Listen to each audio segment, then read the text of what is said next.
Olá para você que está nos acompanhando aqui no podcast História Presente, um projeto de extensão do Laboratório de Pesquisa e Práticas de Ensino em História, o LPPE, vinculado ao IFCH da Universidade do Estado do Rio de Janeiro, a nossa UERJ. Você vai escutar agora a série LPPE nos 60 anos do golpe de 1964. Em 2024, rememoramos os 60 anos do golpe civil-militar que iniciou uma longa ditadura no Brasil. Esta importante efeméride é, também, um convite para refletir sobre a ditadura, seus impactos e desdobramentos que até hoje afetam toda a sociedade brasileira e nossa democracia. Nesta série, você vai acompanhar entrevistas com especialistas que debatem diversas temáticas relacionadas à ditadura brasileira, como movimento negro, favelas e remoções, movimento indígena, movimento estudantil, esquerdas revolucionárias e luta armada, futebol, teatro, ensino de história, lugares de memória, comissões da verdade e direito à memória, à verdade e à justiça. Não deixe de ouvir todas as entrevistas da série. Sejam todos muito bem-vindos, muito bem-vindas ao podcast História Presente e hoje com a série especial sobre os 60 anos do golpe militar no Brasil. E esse é o quarto episódio da série, produzido pelo LPPE, Laboratório de Pesquisa e Práticas de Ensino da UERJ. E hoje falaremos sobre o tema Ensino de História e Ditadura. E para falar desse tema temos eu, João Paulo, bolsista de extensão, Fernando Martins, bolsista de extensão do LPPE, e a professora Alessandra Carvalho, que possui mestrado em História Social pelo UFRJ e doutorado em Sociologia pelo UFRJ também. Além disso, é professora do Ensino Básico no CAP da UFRJ e do Programa de Pós-Graduação em Ensino de História da UFRJ, conhecido como Prof. História. É também pesquisadora do Núcleo de Pesquisa e História e Ensino das Ditaduras, o NUPED, e do Núcleo de Pesquisas e Práticas em Ensino de História, o NUPE. Professora, seja muito bem-vinda ao nosso podcast. É um prazer estar aqui com a senhora e um currículo desse maravilhoso. Seja muito bem-vinda. Obrigada. Eu é que agradeço o convite para bater esse papo aqui com vocês hoje. A gente também agradece a senhora por disponibilizar seu tempo. Fernando, pode começar. Professora, reitero as boas-vindas. Obrigado por comparecer. Vamos para o primeiro bloco aqui. A gente leu um artigo seu chamado Conhecimento Histórico Escolar, Consciência Histórica e a Função Social do Historiador. Uma reflexão a partir do ensino da ditadura militar na educação básica. A partir dele, a gente imaginou algumas perguntas. Uma delas, a primeira delas, é como surgiu essa ideia de investigar a função social do historiador no ensino da ditadura militar no âmbito da educação básica.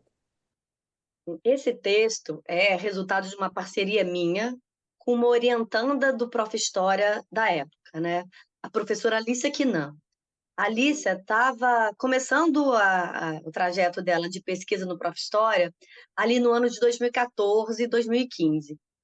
E ela estava pessoalmente muito impactada pelas experiências dela como professora na sala de aula, recebendo com muita frequência, ou com uma frequência maior, falas dos alunos positivas em relação à ditadura militar, falas dos alunos que contestavam o que ela colocava como professora de história.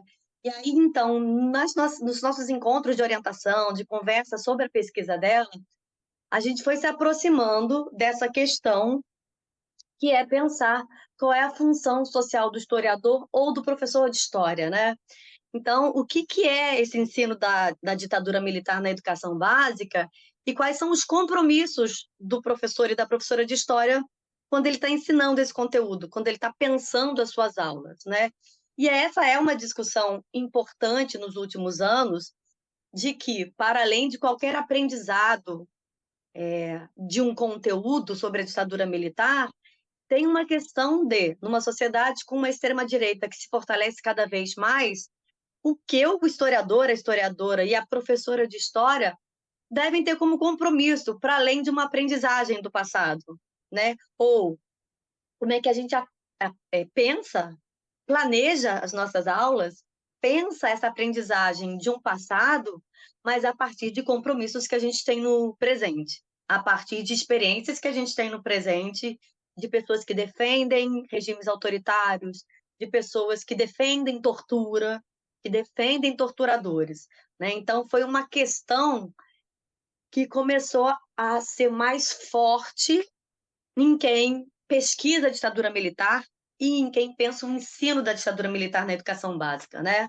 Qual é a nossa função como sujeito dentro dessa sociedade e, claro, comprometido com um futuro que seja de respeito à democracia, de valorização da democracia, né? Então, foi um pouco esse diálogo inicial que eu e a Alícia desenvolvemos, e a Alícia, como professora, muito preocupada com isso, e ela acabou desenvolvendo a dissertação dela no Prof. História em torno também dessa questão. Vamos para outro bloco agora sobre fontes e metodologia. Que tipo de fontes e metodologia você vê como mais adequadas hoje para enfocar o tema da educação sobre a ditadura? Uma coisa muito, ou um aspecto muito presente hoje é a disponibilidade de fontes que a gente tem sobre assuntos muito variados da ditadura, né? Dimensões muito variadas da ditadura. Felizmente, hoje, nas redes sociais, não, mas na internet, em sites como o Memorial da Democracia, o História da Ditadura, também o Memórias da Ditadura, os sites das Comissões Nacional da Verdade, além do site do Arquivo Nacional, você vai encontrar muitos documentos escritos, muitos documentos audiovisuais sobre questões ligadas aos movimentos indígenas, questões ligadas à repressão aos opositores políticos, muitos testemunhos, questões ligadas a gênero. Então, acho que uma das questões que nos ajuda hoje é uma quantidade muito grande de documentos históricos disponíveis em diferentes suportes. Isso é muito legal, mas isso também coloca um desafio, né, de que na escola a gente nunca tem tempo de dar conta de tudo, a gente nunca tem tempo de explorar a ditadura de 1964 até 1985, a gente nunca tem tempo de falar de todos os assuntos, às vezes, que a gente quer e que a gente acha importantes. Então, nesse sentido, eu acho que um dos passos iniciais aí, até para você pensar nas fontes e metodologias, é você ter uma observação muito fina de quem são os seus alunos e as suas alunas, que tipo de vivências eles têm e que tipo de questões podem ser mais próximas do cotidiano desses alunos. Então, nesse sentido, eu acho que a gente tem muitos materiais audiovisuais, fontes audiovisuais, que causam um impacto muito grande entre os alunos, né? Então, um aspecto é a grande disponibilidade de fontes sobre variados temas e a importância de fazer uma seleção, né? Em segundo lugar, eu acho que, pensando em metodologias, o professor ou a professora devem privilegiar trabalhos em que os estudantes tenham um papel de interpretação desses documentos, né? Então, a gente tem filmes de ficção, a gente tem documentários, a gente tem muitos depoimentos, por exemplo, de pessoas que foram presas e torturadas, pessoas que foram perseguidas no seu ambiente de trabalho. A gente também tem depoimentos de agentes da repressão. Tudo isso permite que a gente desenvolva bons trabalhos em sala de aula.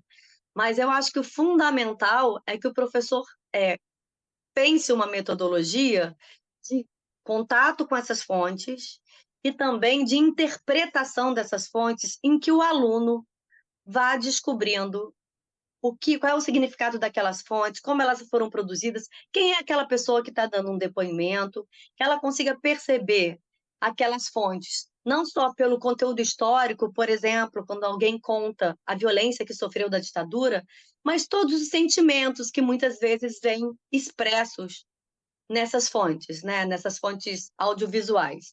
Então, em termos de metodologias, a gente tem visto muitos trabalhos e muitas práticas docentes que buscam selecionar fontes diferentes, selecionar fontes que, às vezes, enfocam a violência praticada pela ditadura, mas fazer isso de uma forma que o aluno conheça a fonte, que o aluno possa interpretar essa fonte e que ele possa percebê-la, não só como expressão de algo que aconteceu na ditadura, mas também como expressão de uma subjetividade de uma pessoa que viveu aquele tempo, né? Então, eu acho que hoje, mais do que tratar sobre tudo da ditadura e tentar dar uma dimensão geral do que foi a ditadura, práticas que eu vejo como muito potentes são aquelas que levam o aluno a conhecer de uma forma mais completa, às vezes, a experiência de um determinado grupo, né? De determinados sujeitos, porque aí ele consegue também construir uma relação de empatia ou uma relação de identidade ou até de estranhamento com uma determinada experiência. Professora, aproveitando esse gancho aí que a senhora fez, né? A gente sabe que, principalmente na academia, está muito em voga, né? Em voga não, assim, tem se usado mais recorrentemente a história dos sentimentos, né? Que ela volta principalmente para o ensino de história na América Latina, principalmente nas pós-ditaduras, para retomar esse relato do sujeito, enfim. Como se aplicar isso em sala de aula? E, além disso, como a senhora enxerga esses impactos nos alunos? Essa questão da história dos sentimentos e também de uma aproximação de determinados temas sob a perspectiva de temas sensíveis ou temas socialmente vivos, eu penso que é uma inflexão muito importante no ensino da história, na educação básica. Eu comecei a dar aula de história no final dos anos 90, então tem aí já uma estradinha de 26 anos na educação básica. E no começo dessa estrada, não havia uma perspectiva de que você pensar em sentimentos ou você pensar em sensibilidades construiria uma prática docente. Vindo dos anos 80, dos anos 90, naquele momento a gente tratava muito com coletividades de classe, a gente falava os camponeses, os trabalhadores, os empresários, né? Às vezes as mulheres, mas né, numa dimensão muito mais reduzida, e a gente tinha uma presunção de que isso já era uma compreensão profunda de como teria sido o passado. Nos últimos 10 anos, essas questões, a discussão sobre sensibilidade, sobre sentimento, ela é muito importante. Primeiro, porque ela reposiciona as práticas em sala de aula. Porque você tem que se aproximar dos sentimentos, você tem que aprender a construir um ambiente em sala de aula que seja possível os alunos pensarem a história das pessoas também através dos sentimentos. Isso não era uma prática comum no ensino da história, que é muito racionalizado, né? Sobretudo a história na educação básica, que muitas vezes ela trabalha com grandes sínteses. São grandes sínteses de períodos históricos. E o lugar do sentimento, da subjetividade, não existia. Eu acho isso muito importante, porque os nossos alunos e alunas da educação básica, em primeiro lugar, eles nasceram num mundo pós grandes sujeitos coletivos, como o proletariado, como os trabalhadores, como os empresários. E eles participam menos ou têm menos contato com movimentos sociais. Então, a questão do sentimento e da subjetividade, a questão de você pensar a história, às vezes, pelo sujeito e como ele vivenciou, e pensando, né, estimulando uma imaginação também sobre os sentimentos, é uma coisa que quebra o que os alunos são acostumados em sala de aula quando se trata do ensino de história. E eles passam a se aproximar mesmo da história, a partir de uma imaginação do sentimento e da sensibilidade. Isso eu acho muito importante.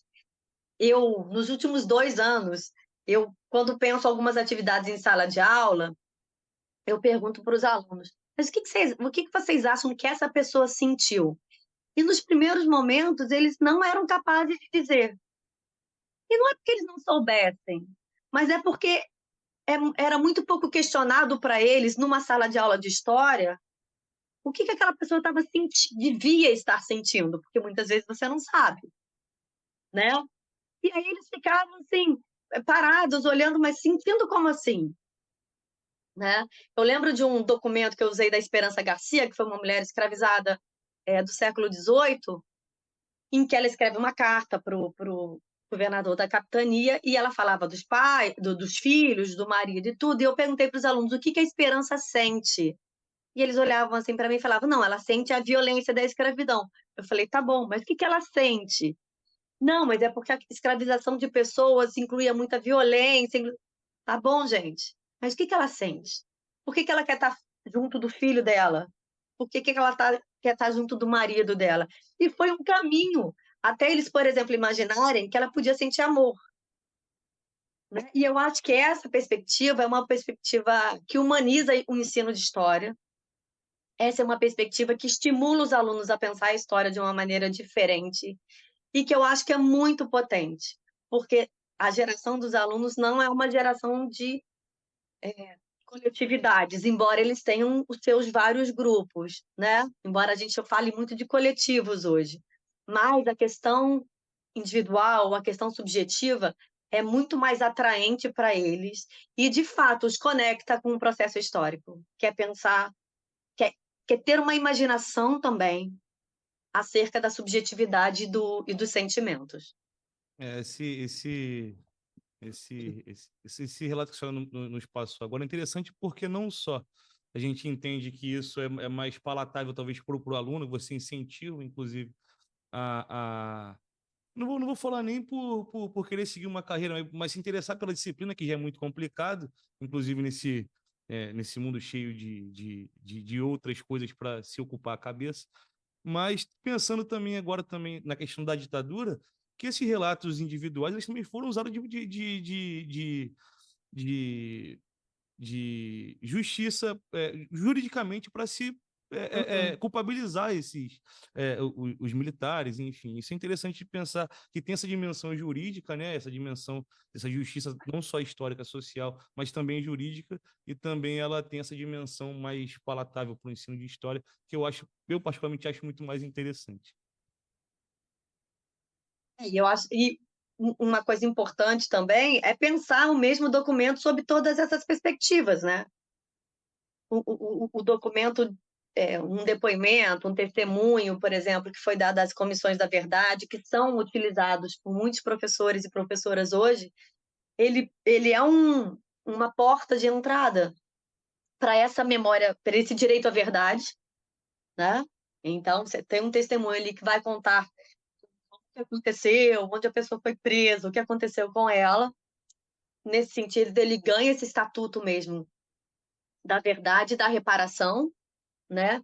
Mesmo que no Brasil a gente não consiga julgar né, as pessoas que violaram os direitos humanos, mas é uma dimensão de reparação, inclusive em sala de aula, porque você compartilha com os alunos aquela história, né?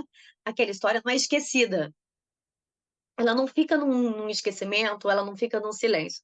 Ela passa a fazer parte do repertório de outras pessoas, né? Isso é muito importante nos limites do que foi, né, o nosso processo de transição.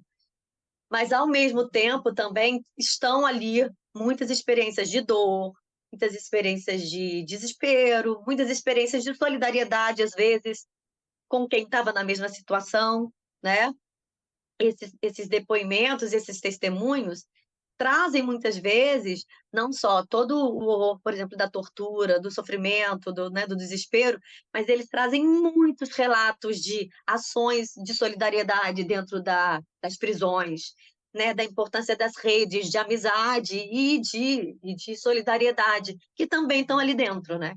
E aí o que acontece é que eu acho que a gente tem várias histórias possíveis com esses documentos. Tem a história do que aconteceu, tem a história atual de estabelecimento do direito, né, à memória, mas também tem a história das vivências, do cotidiano, enfim, e daquilo que o ser humano constrói nos momentos mais adversos também, mas de nobreza, né?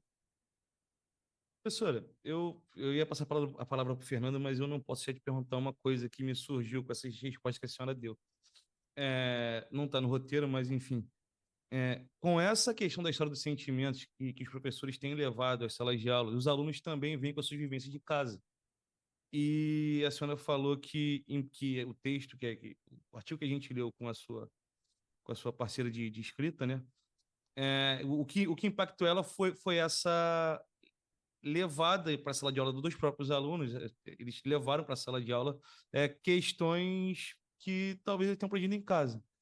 E aí agora eu pergunto à senhora como professora, né? Como lidar com isso? Porque essas vivências em casa, enfim, de parentes, que esses relatos individuais eles podem ser de diversas maneiras. A gente sabe que teve toda a repressão, que teve toda a, a violação de direitos humanos, mas existem famílias, existem pessoas que não enxergam a ditadura dessa forma. E os alunos levam isso para a sala de aula. Como o professor lida com isso? E, além disso, né, como conseguir desmembrar essa ideia já formada na cabeça do aluno, por exemplo? O primeiro passo, eu penso, e afirmo isso não só com as minhas vivências como professora, mas com o que eu tenho lido também de outras experiências que os professores têm feito em sala de aula, a primeira, a primeira etapa talvez seja receber essas memórias positivas da ditadura, ou até a possibilidade de negação da ditadura. Receber em qual sentido? De não se confrontar como é esperado. Ah, mas você fala isso, mas não. O que aconteceu foi isso, isso, isso. Porque o aluno já espera que você o confronte. E ele já também tem uma resposta para isso. Né? Essa é a sua opinião, a minha opinião, a opinião do meu pai, do meu avô, da minha mãe é diferente, cada um pensa de um jeito, ou você tem uma tendência ideológica de esquerda e por isso você vai sempre falar mal da ditadura. Então, o que muitas pessoas têm feito em sala de aula é falar, vamos conversar sobre essas memórias? Então, ao invés de um rechaço dessas memórias, o que muitos professores têm feito é, vamos pensar as memórias. Então, sua família, alguém da sua família tem essa memória da ditadura como um período de segurança? Tem a memória da ditadura como um período de crescimento econômico? Vamos ouvir outras memórias? Então, vamos lá. E aí, por exemplo, tem professores que solicitam aos seus alunos que façam entrevistas com pessoas que viveram a ditadura e traz essas memórias para a sala de aula. Essas memórias são colocadas em diálogo para que os alunos percebam, em primeiro lugar, que sobre um passado sempre pode haver mais de uma memória, que é constitutivo da sociedade ter diferentes maneiras de lembrar o passado. E a partir daí, muitos professores buscam dar um passo adiante e falar, agora vamos ler documentos. Você trata a memória como um documento histórico, tenta entender o que aparece mais nas memórias dos familiares, ou tenta entender o que aparece mais nas memórias sociais sobre a ditadura. Então, de alguma forma, você acolhe, entre aspas, acolhe para conhecer e para debater. E, num segundo momento, os professores e as professoras trazem documentos históricos que os alunos podem interpretar. Trazem discussões da historiografia. Então, dessa forma, não é que você contrapõe aqui está o ensino de história, aqui está a memória, escolha um. Vamos entender como essas memórias estão na sociedade, vamos entender o caráter conflitivo delas, vamos entender como, muitas vezes, essas memórias dizem mais respeito ao presente do que o que aconteceu na ditadura, o que essas pessoas viveram, né? Elas estão lembrando a partir do nosso presente de hoje. Então, é uma tentativa de fazer com que os alunos construam um olhar crítico primeiro sobre as memórias. Elas vão ser diferentes. As pessoas são diferentes, a nossa sociedade é marcada pela diferença. Mas depois, qual é o passo que a história dá? O passo que a história dá é analisar essas memórias e chegar a uma conclusão. Não é repetir as memórias. A história também vai pegar a memória do seu pai e um documento do Estado que eu tenho. Vamos ver como é que os dois conversam? Então, uma forma que eu e muitos outros professores e professoras têm trabalhado traz essa memória para mim. ver se a gente consegue conversar. E depois eu vou colocar uma perspectiva da escrita da história, de como eu analiso essa memória como um documento e também outros documentos que juntos vão nos levar a compreender melhor a ditadura e por que que a gente tem diferentes memórias sobre ela. Você falou um pouco das estratégias pedagógicas, né, que você considera mais eficazes. Isso me lembrou de um artigo que eu li do professor Vinícius Alves do Amaral, em que ele Hum. mencionava o ensino de temas sensíveis também, só que quanto ao Holocausto. E ele falava de uma experiência dele botando os alunos para assistir um filme chamado Noite em Neblina, de 1955, que não cabe aqui uma sinopse do filme, mas é muito gráfico. Assim, é muito gráfico, é bem pesado. E mesmo entre as reações que ele falava, que os alunos tiveram, teve gente que ainda assim fazia zoeira na hora, sabe? Usava aquele momento para brincar e diminuir.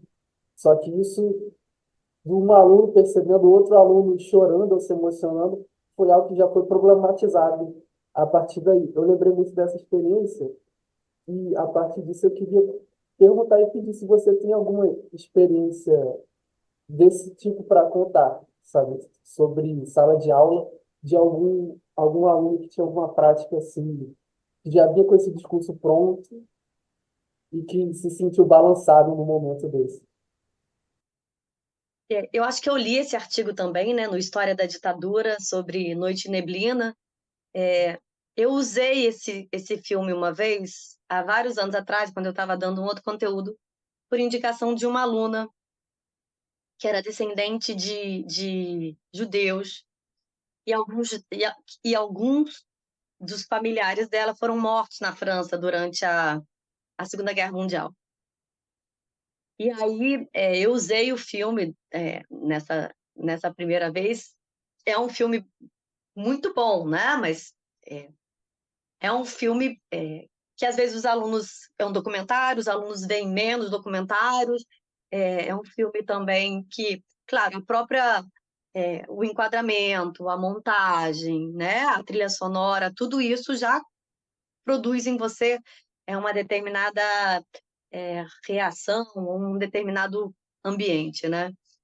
É a primeira coisa que eu acho que quando a gente trabalha com temas sensíveis e com esses documentos sensíveis, que são documentos que tratam de processos de dor muito forte, de processos muito cruéis, de processos que levam os alunos a perguntar como é que isso foi possível, como é que as pessoas deixaram isso acontecer. Então fala de culpa, né?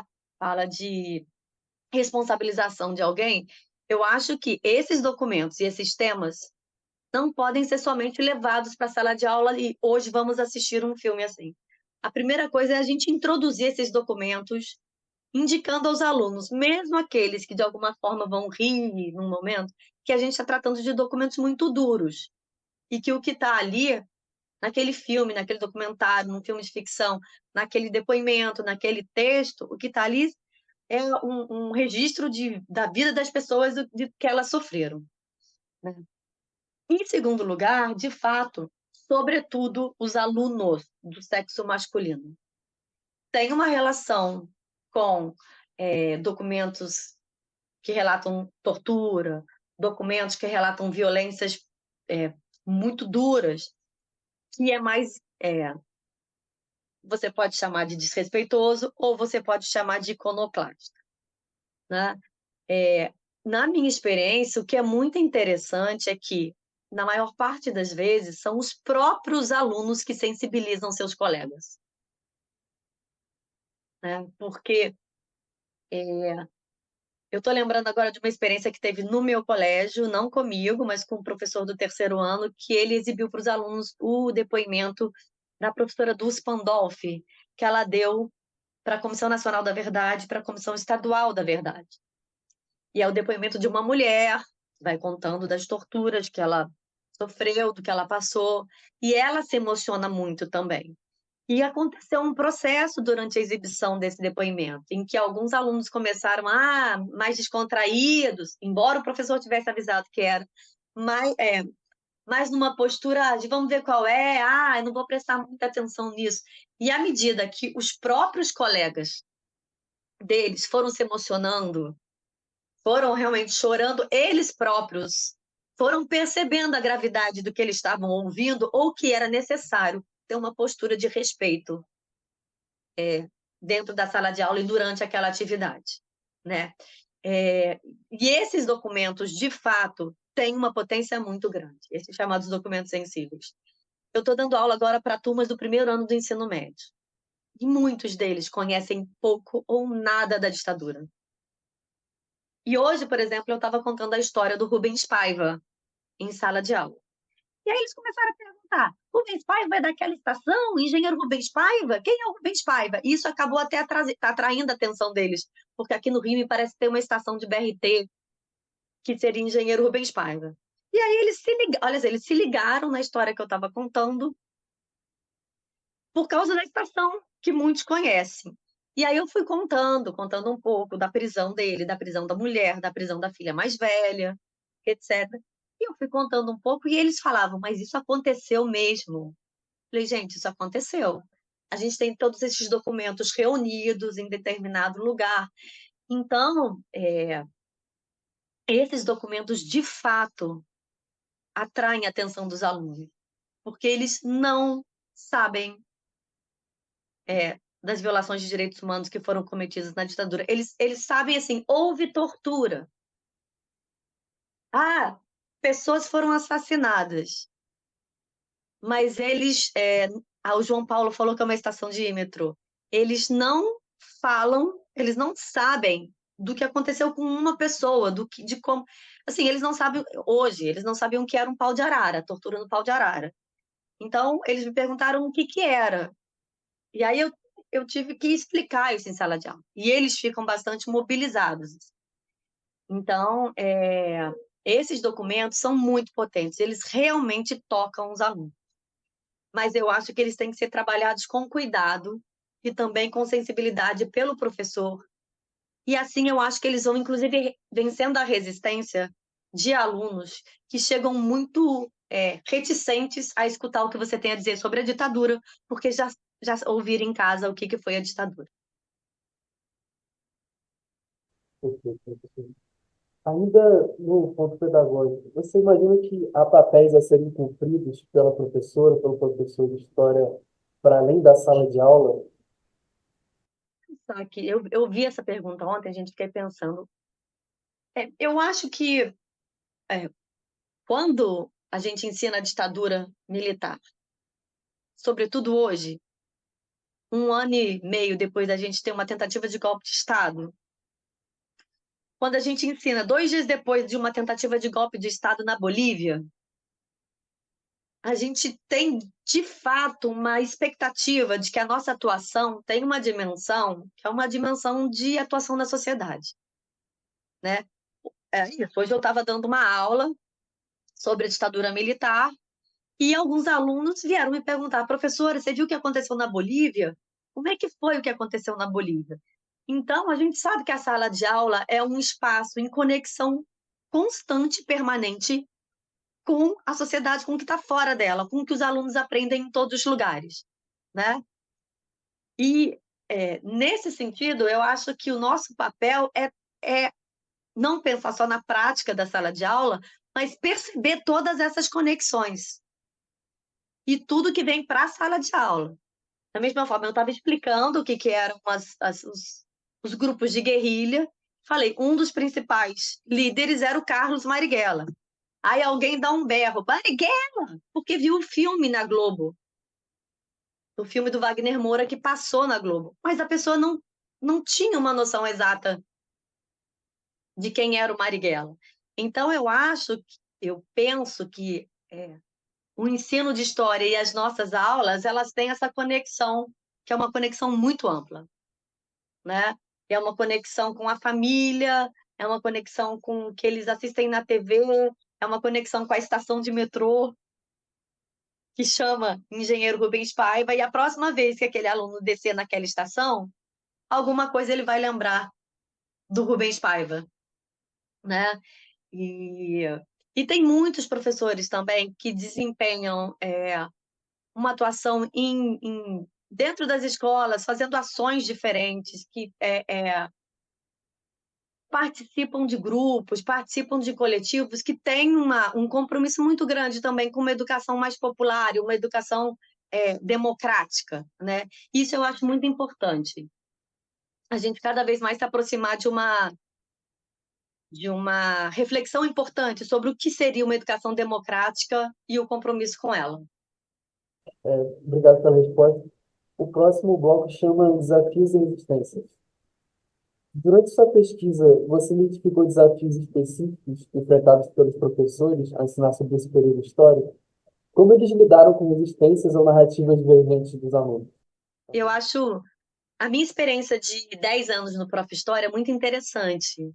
10 anos como docente do Prof. História na UFRJ, porque eu venho acompanhando nos últimos 10 anos as histórias de muitos professores, né, que ensinam ditadura em sala de aula. E eu também faço uma pesquisa sobre as dissertações que esses professores escreveram com o tema da ditadura. E eles contam muito das suas experiências ali. Então, eu acho que, num primeiro momento, ali por volta de 2014, 15, 16, 17, 18, até a eleição do Bolsonaro, ali as eleições presidenciais de 2018, os professores ficaram muito assustados e muito angustiados com o que eles começaram a ouvir em sala de aula. E ficaram muito assustados também e tristes com o fato de que os alunos interromperam um diálogo que os professores acreditavam que existia, e uma relação de confiança. Muitos alunos colocaram uma parede e disseram: isso é o que você pensa, eu penso diferente e acabou. E isso angustiou muitos professores e foi um desafio para eles. Foi um desafio que a gente viveu pela primeira vez. De alunos que chegam em sala de aula e dizem: eu não vou escutar o que você tem a dizer. E aí você fala: não, mas você não quer conversar? Não, eu não quero, porque eu já tenho a minha opinião e já sei o que aconteceu. Isso paralisou alguns professores, deixou vários professores, inclusive eu, não são os outros professores, eu também pensando: mas, gente, o que a gente fez de errado? Gente, mas o que está acontecendo? O que está se transformando a sala de aula se ela não é um espaço de diálogo? A partir de 2019, 2020, eu acho que, de uma maneira bastante corajosa, até antes também, mas com a eleição do Bolsonaro, eu acho que, de uma maneira bastante corajosa, os professores foram buscando formas de lidar com essas resistências. E eles foram buscando mesmo estudar, foram buscando pensar outras formas de ensinar a ditadura, foram entendendo que não adianta você rechaçar o aluno e isolar o aluno. E uma coisa fundamental que eu vejo, por exemplo, nas dissertações do Prof. História sobre a ditadura militar, é a busca dos professores por metodologias de sala de aula em que o diálogo seja possível. Isso eu acho muito bonito, assim, né? Naquele momento que a sociedade brasileira está totalmente esgarçada, nos anos Bolsonaro de tantos ataques, depois a pandemia, a perseguição aos professores. Eu acho que uma das maneiras que muitos professores, muitas professoras encontraram foi pensar como é que eu posso reconstruir a sala de aula como um espaço de diálogo. Eu preciso dialogar, mesmo com esse aluno resistente. Eu preciso encontrar um canal de troca com ele. E isso foi muito importante, até antes de qualquer conteúdo. Né? É você reforçar a sala de aula como um espaço de troca, como um espaço de diálogo, mesmo que incômodo, mesmo que algumas vezes com falas desrespeitosas em relação à profissão docente. Mas esse espaço do diálogo, até porque é dos mecanismos que os professores acreditam que pode estabelecer um ambiente democrático na escola. É se você consegue fazer da sala de aula um espaço em que divergentes conversam. Não é que eles vão chegar num consenso, mas que os divergentes conversam e, de alguma forma, se escutam e podem, então, pensar, refletir sobre alguma coisa. Professora, ainda no tema sala de aula, no assunto sala de aula, né? Tendo em vista que aqui, geralmente, quem vai assistir, quem vai ouvir aqui ao podcast, ou é professor, ou está pensando em se tornar professor, ou está se formando para se tornar professor. Queria saber da senhora, quais materiais didáticos e fontes históricas que a senhora mais usa? São relatos, são vídeos, são filmes? E o que a senhora recomenda também? Em termos de material audiovisual, eu tenho procurado usar mais filmes, filmes curta-metragem ou média-metragem e que sejam documentários. Então, a gente tem muitos filmes de ficção ou filmes que são baseados em realidade que são muito bons, mas acontece que é muito difícil você ter hoje espaço e atenção dos alunos para, às vezes, passar um filme de 2 horas. E a gente tem também uma produção muito boa de documentários de 40 minutos, documentários de 50 minutos, tem documentários de 15 minutos, que dão uma ótima discussão em sala de aula, né? A Comissão de Memória e Verdade da UFRJ fez uma série de filmes em torno de 15 minutos, chamados Os Incontáveis, que são 6 ou 7 filmes temáticos. Tem sobre estudantes, trabalhadores, sobre mulheres, população negra, LGBTQIA+. Esses filmes estão sendo bastante... Os alunos gostam dos filmes. E é bom porque você consegue usar o documentário numa aula e naquela aula mesmo você discute e desenvolve algum trabalho. Agora, eu utilizei com os alunos também muitas canções censuradas.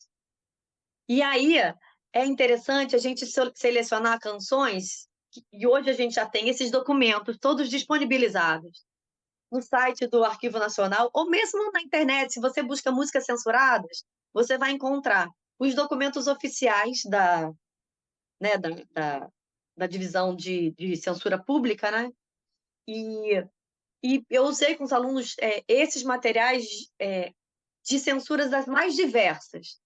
Eles gostaram muito de fazer o trabalho de tentar descobrir por que aquela música foi censurada, tentar imaginar por que aquela música foi censurada, porque algumas músicas não está óbvio, não está escrito, não é uma crítica política à ditadura, né? Não é Cálice, que quando você escuta a primeira vez, você pensa na censura, na falta de liberdade de expressão. E aí a gente fez uma discussão muito rica sobre o que não se podia falar, ou o que não se devia falar durante a ditadura, e dá uma dimensão, por exemplo, do projeto conservador em termos dos costumes, dos comportamentos, né, da sexualidade e de tudo isso. Então, a gente tem esses filmes documentários mais curtos, que eu acho muito interessantes, mas a gente também tem esses documentos oficiais, às vezes documentos de órgãos do Estado, que são muito potentes para utilizar em sala de aula, né? Algumas vezes eu já usei contos, né? Textos curtos sobre algum aspecto da ditadura, mas isso tem muito a ver com as características das minhas turmas. Então, quando eu acho que algum conto vai tocar uma questão que está muito latente na turma, eu já trabalhei com a leitura de contos de ficção, né, sobre a ditadura, né? O que eu acho importante é a gente buscar uma conexão com os alunos de hoje, os alunos e as alunas de hoje, e tem muitos elementos que a gente pode conversar, né? Porque hoje a gente fala muito sobre machismo, sobre racismo, sobre homofobia, né? A gente fala muito sobre a questão da desigualdade, e todos esses temas têm entradas muito potentes na ditadura, né? Hoje a gente tem, por exemplo, uma outra coisa, no estado do Rio, por exemplo, a Comissão Nacional Comissão Estadual da Verdade do Rio fez uma localização dos locais de repressão no estado do Rio. E uma coisa que os alunos ficam impressionados e começam a querer saber é quando você indica algum lugar e é perto da casa deles.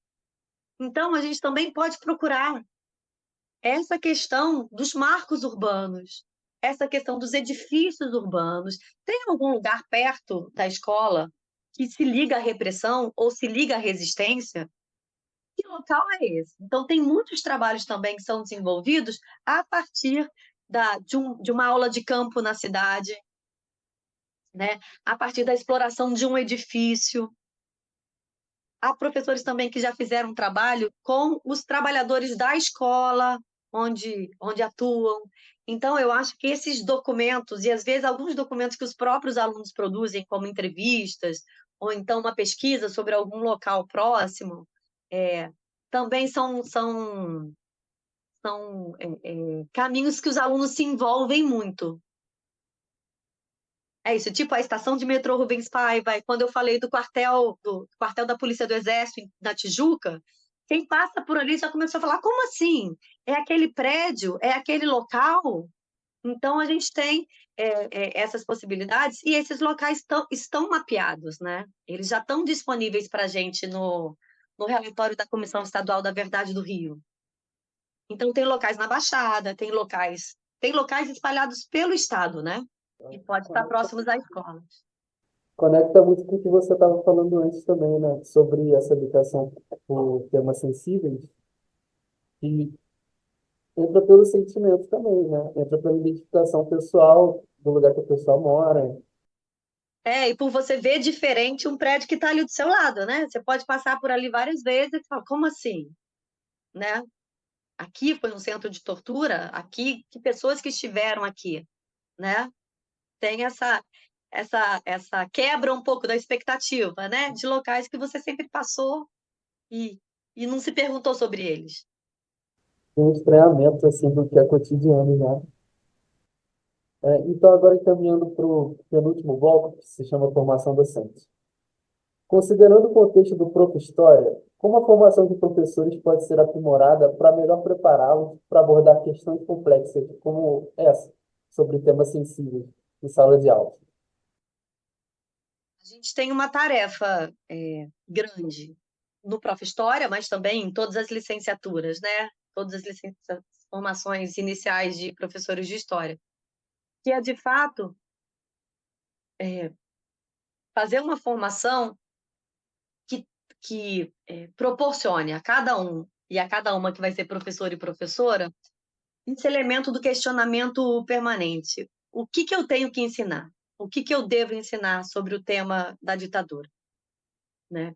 Os antigos livros didáticos e os livros didáticos do ensino fundamental vão ter uma abordagem cronológica, vão ter uma abordagem muito pretensamente nacional sobre a ditadura, uma abordagem que dá muito destaque à política durante a ditadura e vai ter um olhar mais homogeneizador para a sociedade brasileira.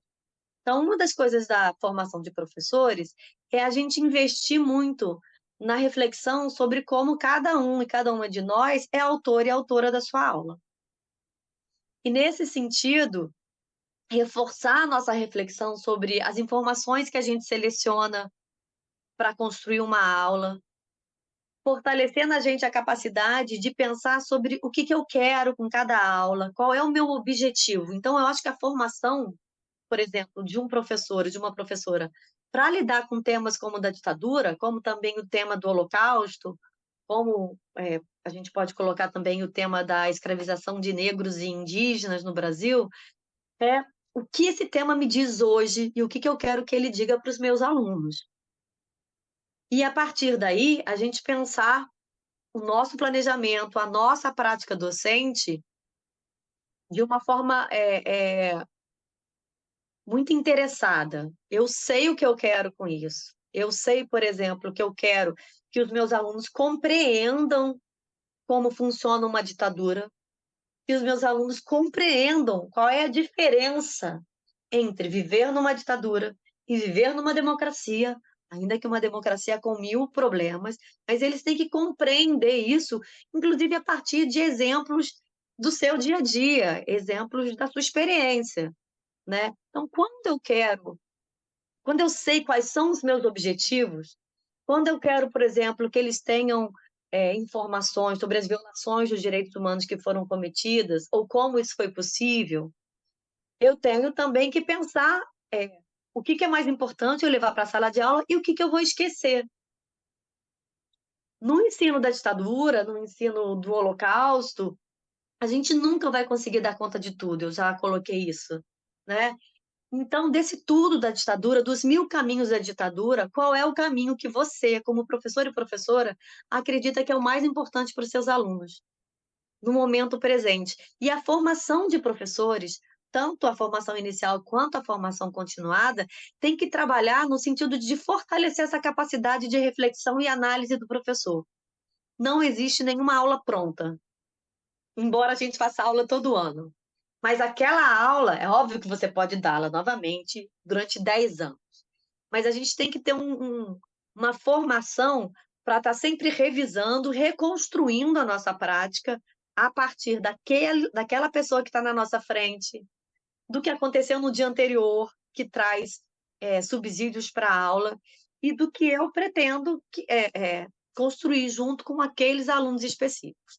Eu acho que a formação de professores é sempre uma formação de cada vez mais ter uma capacidade autorreflexiva que se transforma numa construção e numa reconstrução, permanente da história que você ensina em sala de aula.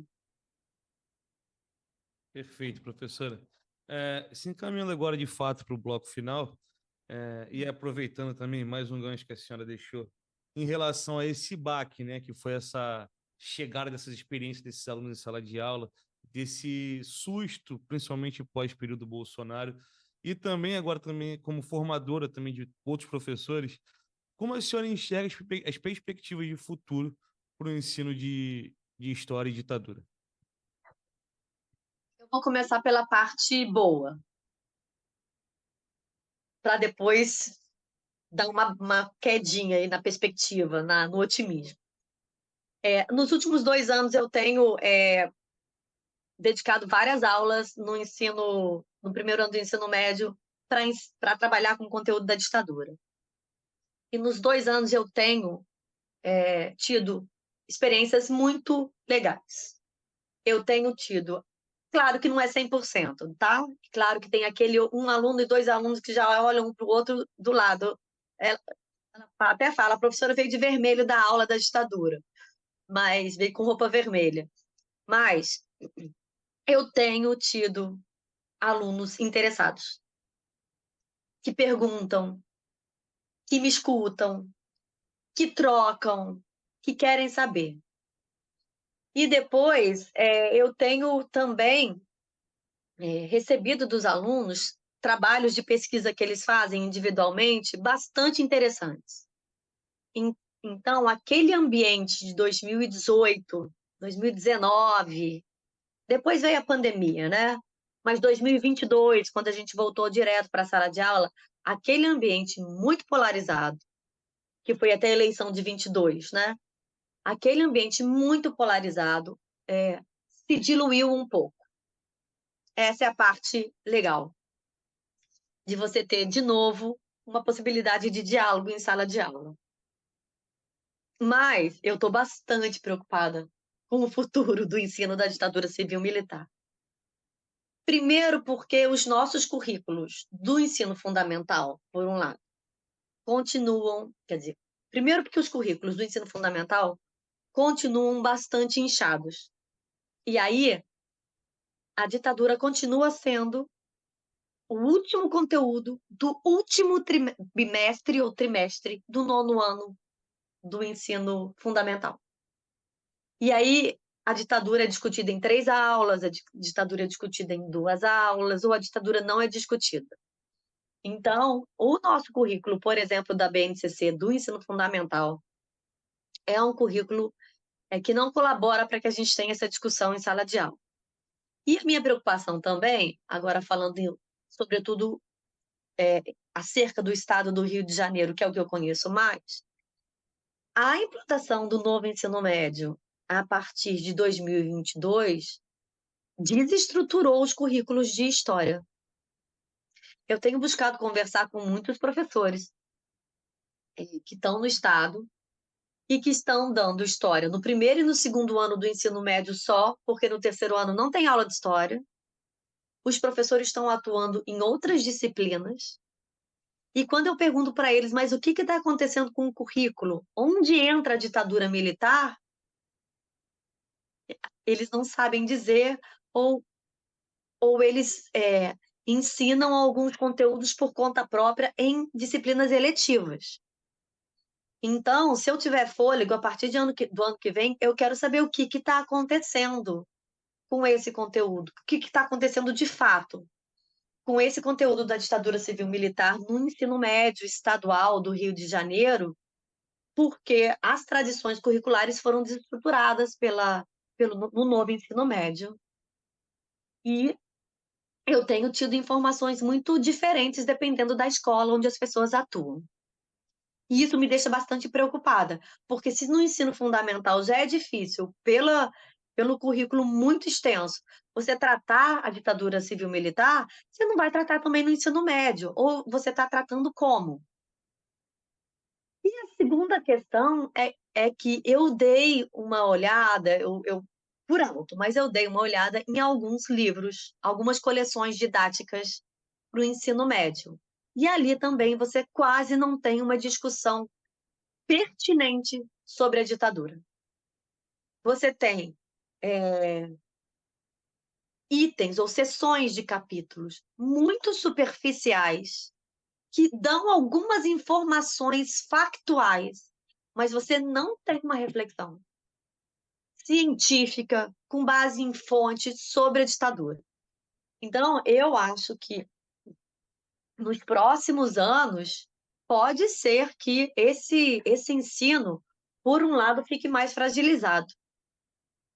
Por outro lado, a gente tem a produção e um investimento em muitas práticas do ensino da ditadura. A gente tem muita gente criando material didático, a gente tem, né, esse site que eu nomeei, o História da Ditadura, Memórias da Ditadura, né, que são que têm acervos muito legais e muito potentes para o ensino de história. Mas o que acontece, por exemplo, nas escolas estaduais?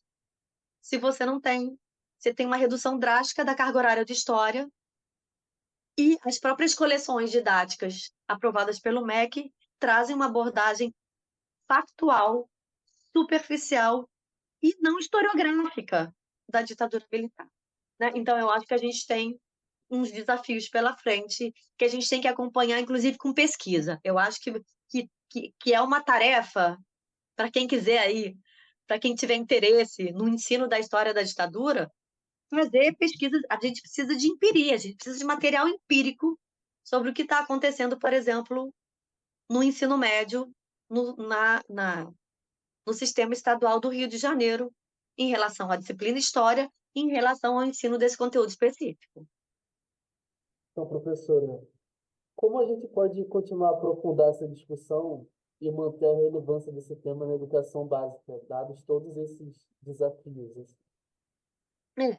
Bom, uma das possibilidades que, ao longo de muitos anos, diferentes instituições e pesquisadores têm insistido é de que você tenha, a exemplo do que aconteceu com a história da África e das populações afro-brasileiras e da história indígena, que você tenha algum tipo de legislação que torne obrigatório o ensino da ditadura civil-militar.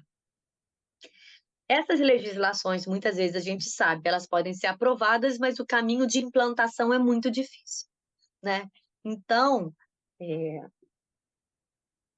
eu acho que é uma tarefa, eu penso como uma tarefa de quem está na universidade, de pessoas que estão atuando na formação docente, de pessoas que estão atuando na divulgação científica, de pessoas que estão considerando né, a perspectiva da história pública, atuar em todos esses espaços e nessas diferentes perspectivas para que esse tema seja visto como algo relevante. Então, a gente pode, de fato, fazer formações docentes, né? Produzir materiais e produzir ações em que os professores se sintam também mais fortalecidos para abordar esse conteúdo, né? A gente pode pressionar autoridades das secretarias de educação, a gente pode explorar dentro de cada escola outras possibilidades que não são somente a sala de aula. Então, se a sua escola tem algum tipo de feira de ciência, se a sua escola tem algum tipo de atividade coletiva, você pode trazer o tema de violações de direitos humanos, de ditadura e democracia, e através de várias, né, dessas iniciativas, você ir fomentando também o desejo dos alunos de aprender, de conhecer, de ter esse contato, né? Agora, eu acho, de fato, que a gente está num momento de luta política e luta cultural, disputa cultural, né? No sentido de que temas como esse, das ditaduras, né? Das violações dos direitos humanos, sejam temas presentes na escola, não só na disciplina História, mas presentes na escola, né? Só que a gente está mesmo num momento de disputa de espaço, disputa de currículo, né? Disputa política sobre isso. Eu acho que do lugar onde eu atuo, que é a universidade e a formação de professores, e como professora da educação básica, o que eu penso é que nos meus alunos eu quero despertar a vontade de saber mais, porque aí eles vão procurar, né? E há muito material disponível. O primeiro contato com o conteúdo, porque a gente não ensina tudo, eu não me canso de repetir isso, e que eles possam, então, ter mais um arsenal conceitual para ler o mundo, para ler discursos, para ler plataformas políticas, tudo isso, né? E atuar nessa formação docente no fato de mostrar que a gente nunca vai ter uma situação ideal, acredito eu, para a gente ensinar esse conteúdo ou outros conteúdos de história. Mas mesmo em situações longe do ideal, no tempo que a gente tem, no espaço que a gente pode começar a fomentar uma aproximação com o tema, uma sensibilização para o tema, uma curiosidade sobre o que aconteceu no lugar onde você mora ou com as pessoas que eram parecidas com você, né, na ditadura. Então, é também uma ideia de que a gente planta sementes. E continua ali nessa luta para que o tema seja cada vez mais inserido na escola. Professor, agora sim, para finalizar, e uma pergunta diretamente da professora Andréa Queiroz, também da UFRJ, nossa aqui, uma das coordenadoras desse projeto sobre os 60 anos do golpe. Ela queria e pediu para a gente fazer essa pergunta para a senhora. Se você poderia falar um pouquinho sobre o trabalho do Memocap e a importância dessa pesquisa com a memória institucional do colégio e da universidade. O Memocap é uma pesquisa que surge durante a pandemia. É uma pesquisa que envolve pesquisadores que são professores, pesquisadores que são técnicos da universidade e ex-alunos do Colégio de Aplicação da UFRJ. Nesse grupo, a nossa intenção é fazer uma história do colégio. O CAP fez 76 anos. Esse ano é o primeiro colégio de aplicação do Brasil. E o nosso grande objetivo é analisar como que a experiência que os alunos viveram no colégio impacta a vida que eles têm após o colégio. Então, as suas carreiras, suas profissões, aquilo que eles estudaram, etc. Nesse trabalho, então, a gente tem levantado uma documentação sobre os alunos do colégio, uma documentação sobre os professores do colégio, sobre as experiências pedagógicas que são realizadas no colégio. Então, a nossa perspectiva aí é conseguir contar essa história a partir dos seus diferentes agentes, né, da comunidade escolar, a família também, e, através disso também, dialogar com os diferentes projetos de educação que existem no Brasil desde os anos 30, né? E dentro dessa história do CAP, a gente tem um material bastante rico sobre o colégio durante o período ditatorial. A UFRJ, que então era a Universidade do Brasil, ela foi muito atingida pela repressão da ditadura, e muitos professores e alunos e técnicos foram expulsos, foram presos, enfim. E o CAP também participa um pouco dessa história, né? Já em 64, a gente tem um inquérito policial militar sobre o CAP, a gente teve um enfrentamento crescente dos alunos com a direção do colégio a partir da mobilização estudantil nos anos 60. A gente tem um envolvimento muito forte do colégio também no final dos anos 70 e anos 80 nas lutas pelo fim da ditadura. Então, a gente também está tentando contar um pouco a história do colégio, de quem eram esses alunos no colégio, do que foi vivido dentro do colégio, mas também de como que você vive ali entre a infância e a adolescência na escola, acaba influenciando a sua vida após a escola, né?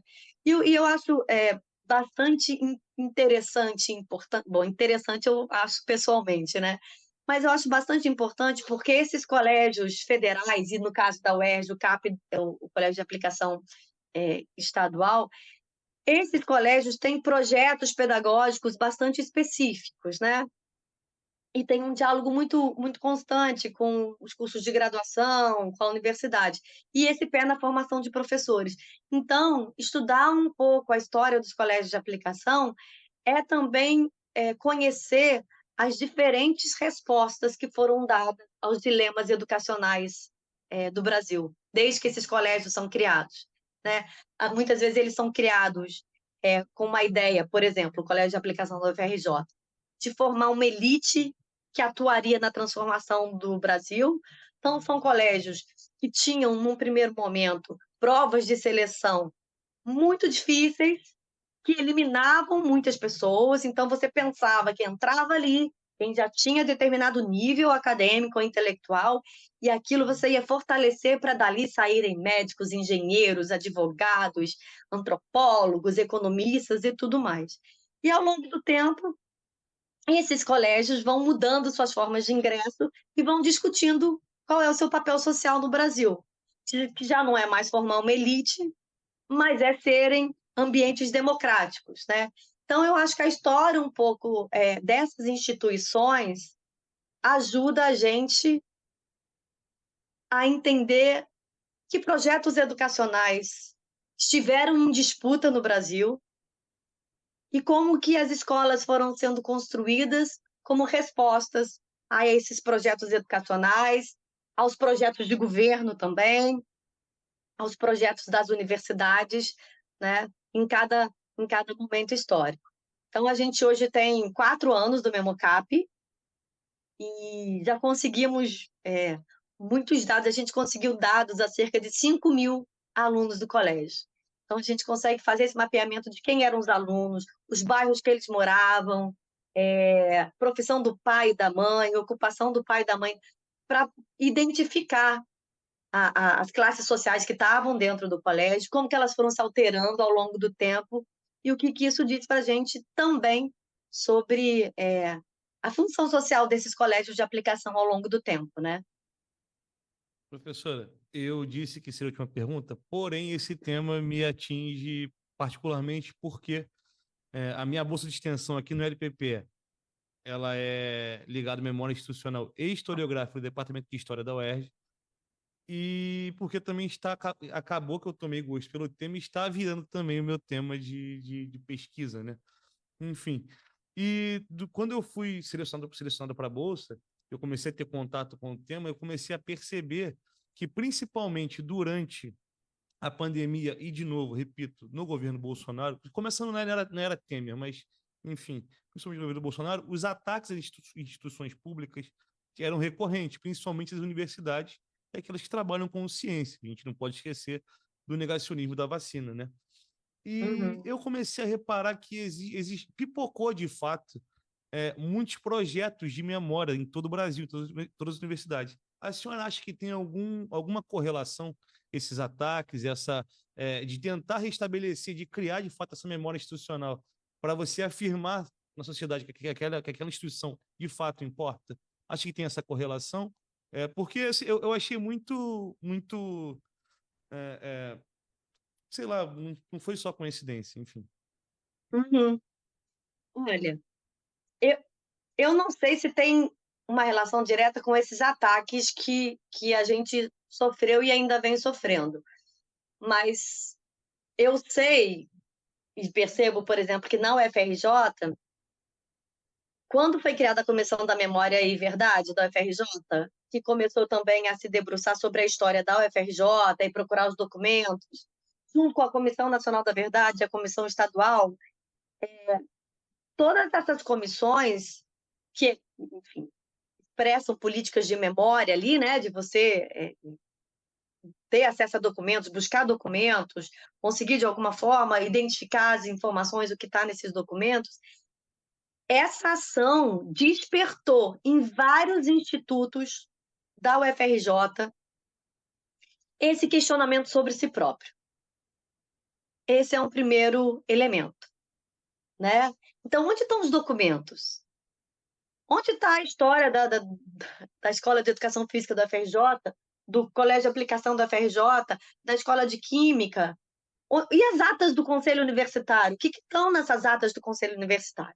Então, eu acho que, até no momento inicial, a ação de começar a tentar descobrir onde estavam os documentos referentes à ditadura despertou em vários professores, técnicos, dessas diferentes unidades, uma vontade de pesquisar mais. E aí a gente começou a entrar em contato, pelo menos no que se refere ao FRJ, com um cenário em que muitas vezes não havia arquivo organizado, e não há arquivo organizado. E isso também é uma questão que começou a chamar a atenção. Se você tentar recuperar o nome dos professores que deram aula no Colégio de Aplicação da FRJ, você não tem isso organizado em algum lugar. Então, você vai ter que ir na reitoria, ver onde é que está lá na reitoria, onde é que está os professores da década de 60, da década de 70, antes, por exemplo, de quando os professores eram selecionados através de concurso público.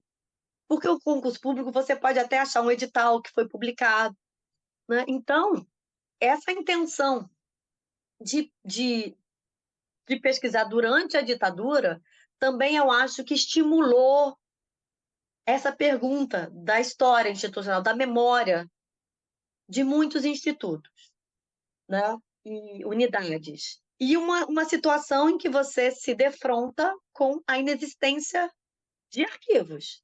Você tem papéis, mas você não tem uma organização, né, de uma documentação. Então, isso estimulou muito. E o que eu vejo também é que tentar saber o que aconteceu com a universidade durante a ditadura nos remete a conflitos atuais entre os professores. Conflitos, não conflitos de briga, não, de perspectiva de ensino, né? A universidade passa nos últimos anos, a UERJ já é precursora disso, né? A UERJ é pioneira no sentido de pensar uma democratização do ensino superior, né? As universidades federais, elas aprofundam isso a partir do governo Dilma, a partir do SISU e das cotas dentro do SISU, mas que vem muito depois da UERJ, por exemplo, né? E aí muitos professores querem saber também essa história dessas instituições que durante muito tempo foram mais conservadoras, foram mais elitistas, e muitos professores jovens que têm outra trajetória de vida e de escolarização, né? Então, eu acho que tudo isso colabora para você ter um olhar mais sensível para a importância da memória dos documentos, da documentação e da memória institucional. Agora, é claro que, nos momentos que a gente sofreu os ataques mais absurdos, né, do governo, de toda a desqualificação possível da universidade, é claro que você também tem um olhar do que você produz e de como você impacta a sociedade, é fundamental para você conseguir aliados, né? para você conseguir ter um enraizamento social e as pessoas ouvirem um discurso de desqualificação da universidade e falar, peraí, né? A gente está falando de instituições muito antigas, nas quais trabalharam centenas, milhares de pessoas muito comprometidas com uma produção científica, com a formação de professores, com a elaboração de projetos de intervenção social, né? Então, é fundamental também que a gente tenha essa memória e essa atuação pública. Porque e esse tempo do ataque não passou, né? Esse tempo do ataque, ele ainda está presente. Ele não é mais o discurso oficial do governo, mas ele ainda está presente. E demanda da gente uma ação constante de você se provar necessário, né? Se provar relevante para a sociedade. Então, eu acho que é uma conjunção de vários processos que aconteceram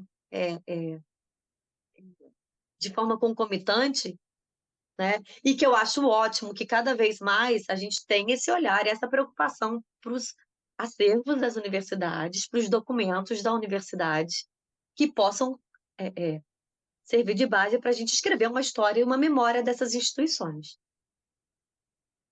Perfeito, professora. Agora sim chegamos ao nosso final. Um momento triste, foi uma excelente entrevista. Fernando, se despede da professora e avisa para o pessoal que daqui a pouco tem mais um episódio no ar. Obrigado, professora, pela presença, pelos ensinamentos, né, por tudo. Obrigado aos ouvintes, obrigado, João, obrigado ao História Presente pela oportunidade. Tchau, todo mundo. Até a próxima. Então, gente, obrigada. Professor, nós te agradecemos e, de novo, foi muito gratificante contar com a senhora aqui. E é isso, a gente fica por aqui e fiquem ligados, semana que vem tem mais.